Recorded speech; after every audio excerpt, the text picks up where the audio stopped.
childhood, I lived by the sea in Deal in Kent. And I've got amazing memories of just running wild as a child. I climbed trees, I jumped through ditches and fords. I was a real tomboy, and I loved it. I absolutely loved it when people thought I was a boy. Hi, Mum. Hello. How are you? I'm all right. Good. My childhood was very much about being free, having adventures. Those are the sort of books I loved in my childhood. There's the famous five, and I loved Enid Blyton and all the adventure stories. But my body changed. It felt a little bit like a loss of freedom. I wanted to keep that side of myself. My mum wrote a list of 60 things she wanted to do before she's 60, and really near the top of that list was to be a man for a day. And when I read that, I was really interested to see why and explore why she felt that. Being a woman for 60 years has been all right, but there are times when I've felt quite restricted by it. I want to see what it's like when I put on those clothes. I'm exploring how I will feel as a man. Will I be different as a man, or will I be treated differently as a man? Very good makeup. Very good lipstick. This is really good lipstick. She wants more confidence. She wants to be able to go into a room and feel like her voice is heard in a way that she doesn't feel it always is as a woman. She wants to almost wear a new suit and try out a new personality that she feels she can channel through being a man. She just reminded me, I had my arch enemy was a boy called David Palmer, who was really, really arrogant.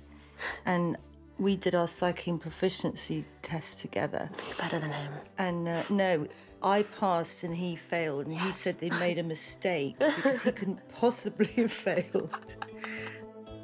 I'm doing this because I don't have a burning need to be a man, but I just want to see what it feels like. I think first and foremost, you should be a person. You should be the person that you want to be. You should be defined as Julie rather than a woman or a man. That shouldn't come to define you. That shouldn't come to define the choices that you make in life, or shouldn't come to define the way in which you have to behave. And I think that's like a really important thing that changes within society, because a lot of people, you know, go through teenage life, child life, adulthood life, being quite sad by the way in which their gender has to define certain things that they can or can't do, or their sexuality as well, in the same way. The main thing with Mum is there's certain things she'd like to see in herself. I think even though she's very confident, she'd like to be more confident. And I think it is by playing the gender of a man, of a male, she feels like that's going to bring it out in her.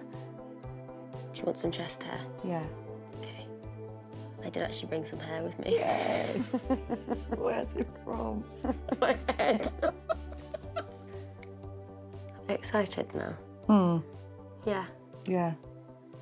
Before this project, I had never heard of a drag king. I found out about the drag kings through you, my daughter, Helena. So I took Mum to a drag king night called Man Up, and it was the finals of the competition. So it was like the creme de la creme of drag kings. And I think actually the main thing is she was shocked by some of the act, but in such a positive way. And it was really awesome to open up her eyes to that world, because I think she was aware of the drag queen scene, but she'd just never heard of a drag king before. So my drag king name, my man name is Willy Foraday, because I'm just going to be a man for a day. I love my beard. My beard's fabulous. Not too shabby for a 60-year-old man. I think she wants to see how it affects other people and how they treat her, and whether they perceive her differently when she's in that guise. I just want to let it happen. I want to see what it's like when I put on those clothes, rather than having planned for what I will do.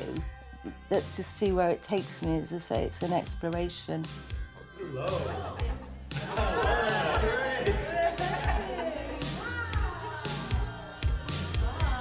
Hi, Elaine. Hi, Elaine. think everyone was really convinced by the look, much more so than they thought they were going to be. It made me feel, yeah, you know, quite confident. There were times throughout the day when I was doing the things like the leg spreading and sitting in meetings. Men take up a lot of space. That's one of their things. They, you know, that's a bit of their power that they do, is they take up space and they feel that they can. I think probably the thing I enjoyed most was being one of the boys.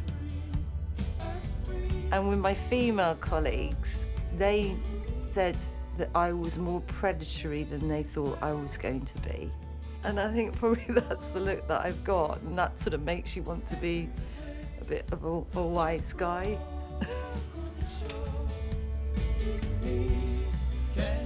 Yeah, I think there's a bit of fear to begin with as well, or people not really knowing how to deal with me because I'm different.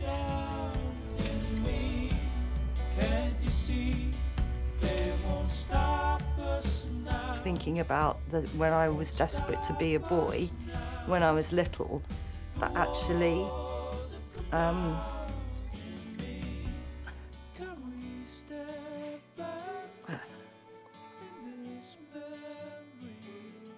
I've kept that.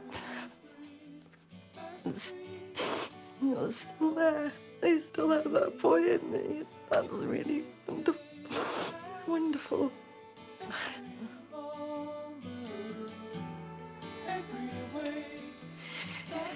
The boy's still there in me, and I don't have to dress up in men's clothes to be that boy. Oh, Mummy. Everyone should be who they want to be, regardless of what they wear or who they are. Just be yourself and do what you want in life, because that's the most important thing of all. And don't be afraid to do that, and don't ever bow to what your mother says or what all your girlfriends are doing because you want to be like them. Just, it's really important to be yourself and all those things that are inside you. Inside everybody there's a male and female spectrum, and if it's there you should embrace that and incorporate that into your personality, and everyone should feel free to do that and be allowed to do that, and that's the most important thing of all. It's not all the time we're taking, every little step we're making brave into a life for me. It's not all the time we're taking, every little step we're making brave into a life for me. It's not all the time we're taking, every little step we're making brave into a life